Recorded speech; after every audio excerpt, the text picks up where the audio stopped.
क्या पढ़ेंगे भैया? राष्ट्रवाद। मेरे भाई लोग, अभी तक हमने देखा, सबसे पहले 9 की मैं कहानी कहता हूँ। 9 क्लास में हम लोग सीखा था फ्रांस में राष्ट्रवाद। इसके बाद हमने सीखा था अमेरिका के भी क्रांति तो पढ़े थे, बोस्टन की टी पार्टी वगैरह सब पता ना।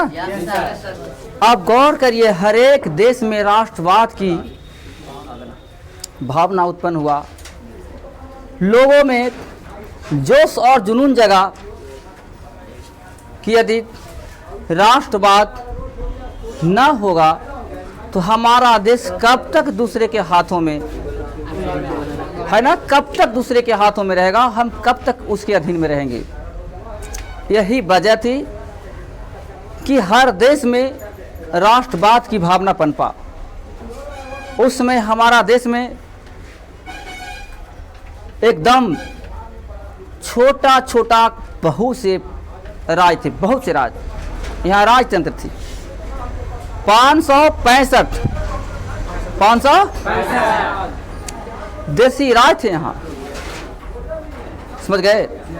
भारत में 565 देसी राज थे।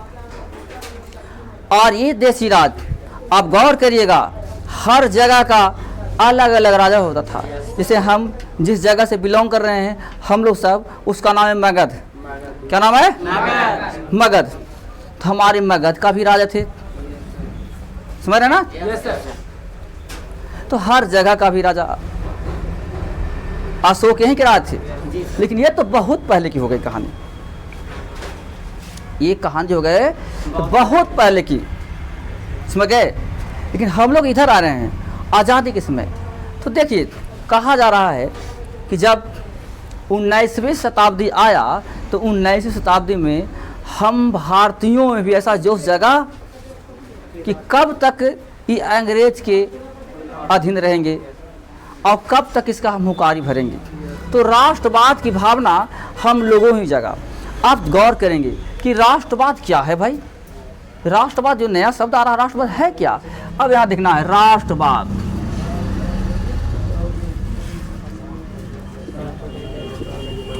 ठीक है, तो देखिए, राष्ट्रवाद है क्या कि लोगों में एकता बना के रखना,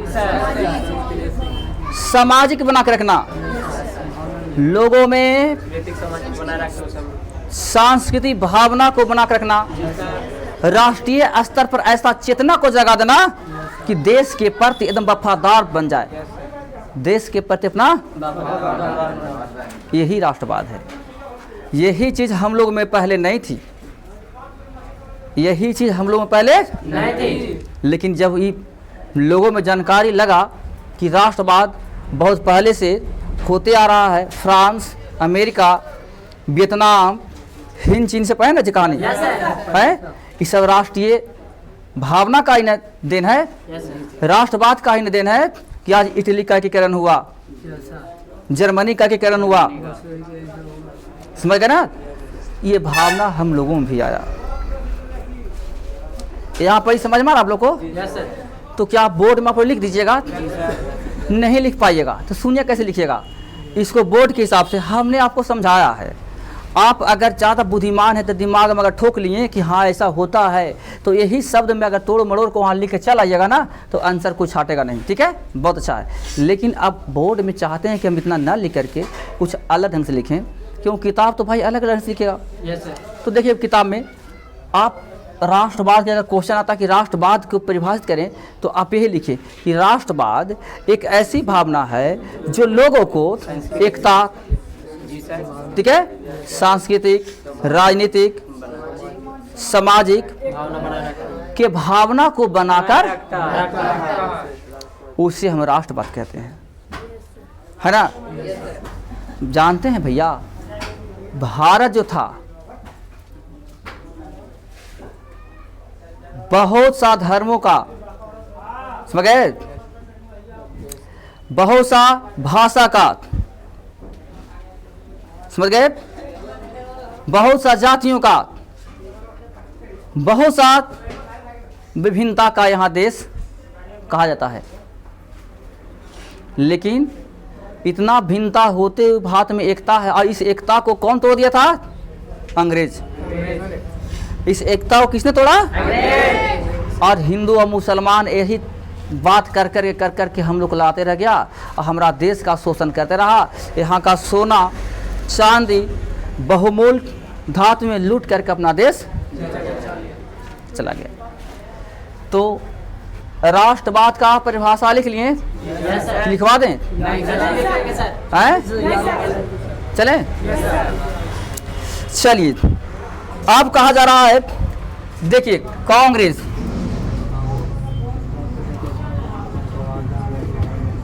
याद रखेंगे कांग्रेस पार्टी, कांग्रेस पार्टी की स्थापना 1885 में हुई थी।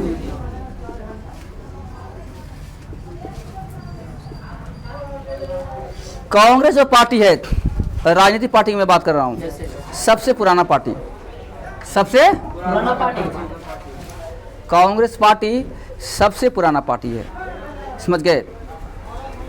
तो इसकी स्थापना हुई 1885 में। आई हेल गया हो 19वीं शताब्दी। ये 1800 में जब हेल गया तो इसको कहेंगे 19वीं शताब्दी। आप चलिए, यहीं से शुरुआत हो रहा है गांधी युग, समझ गए? ये हो गया। हम चलेंगे तीसरा नंबर क्वेश्चन, गांधी युग।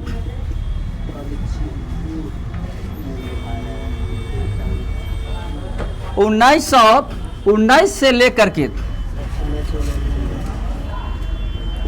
1919 से लेकर के 1947 तक, 1947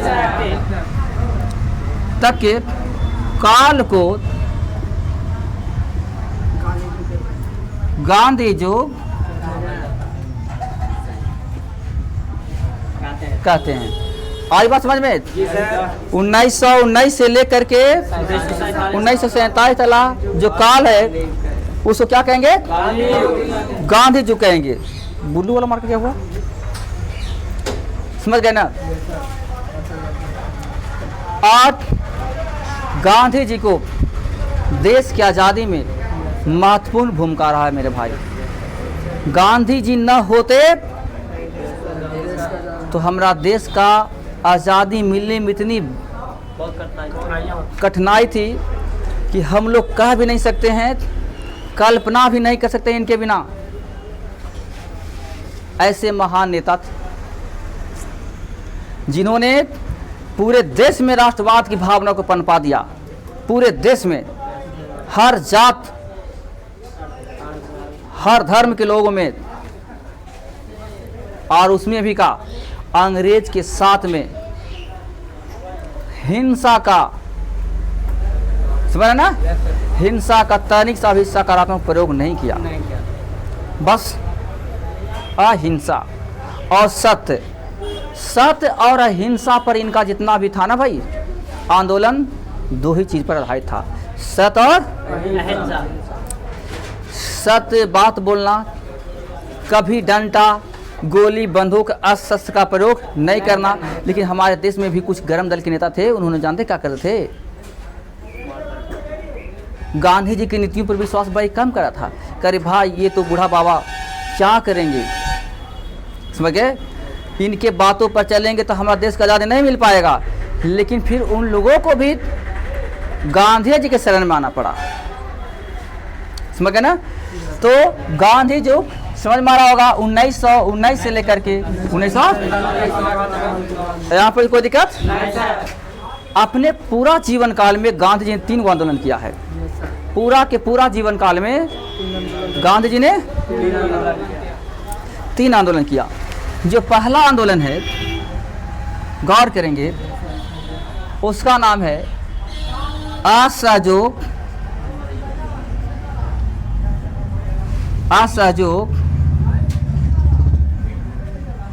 आंदोलन।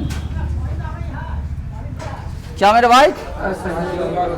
असहयोग आंदोलन। ये चला 1920 से 1922 तक। कोई दिक्कत किसी को? नहीं सर।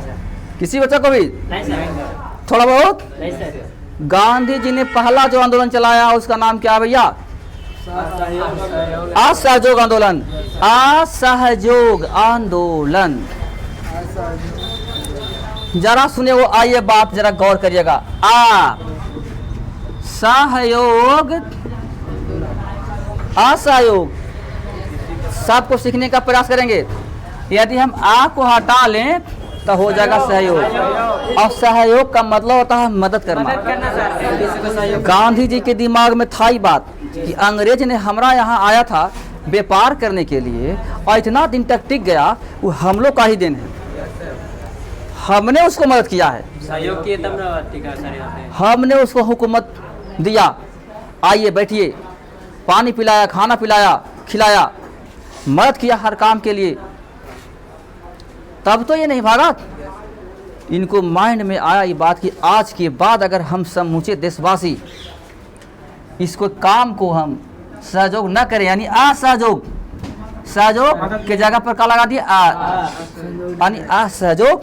पूरे हिंदुस्तान के लोग अगर इस व्यक्ति को हम सहयोग नहीं करेंगे तो हमारा देश बहुत जल्दी आज़ाद हो जाएगा। तो इसीलिए इन्होंने कहा कि राष्ट्रवाद की भावना में सबसे पहला यही चीज रखा, असहयोग सबसे पहले रखिए। असहयोग, समझ मारा जी? किसको सहयोग? कोई दिक्कत है किसी को? थोड़ा बहुत? तो ये हो गया असहयोग। यानी इसमें क्या है, सारी बात हम पढ़ाएंगे आपको, तो जितना भी बात रहेगा उसमें एक ही बात निकल करके आएगा कि अंग्रेज को हाथ में सहयोग नहीं करना है। चाहे तो उसका स्कूल रहे तो स्कूल में कोई बच्चा ना पढ़े, समझ में आ रहा है?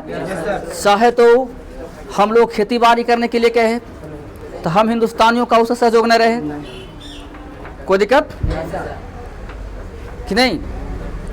अगर वो कोई कारोबार करने के लिए कहे तो हम हिंदुस्तानियों का उससे सहयोग न रहे, तो निश्चित है मेरे भाई क्यों एक न एक दिन उसको ऊब करके यहाँ से भागना पड़ेगा। यहाँ पर समझ में आ रहा है? तो पहला जो नियम बनाए से कौन बनाए? कोई दिक्कत किसी को? गांधी जी अब दूसरा आंदोलन चलाए, सविनय अज्ञात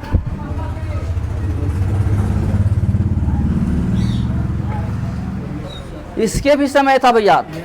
1930 से पकड़ के जान झोंक दिए 1934 तक मेरे भैया, समझ गए?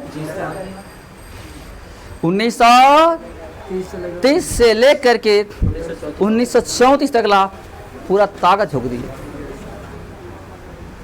समझ गए? Yes sir. इसमें बहुत सा इनको इस बीच में बहुत सा कारण बना, इनको कई एक समय इनको जेल जाना पड़ा बेचारे को, समझ गए? तो ये हो गया दूसरा आंदोलन, और अबरी चलाए हैं तीसरा, ठीक है? भारत छोड़ो आंदोलन,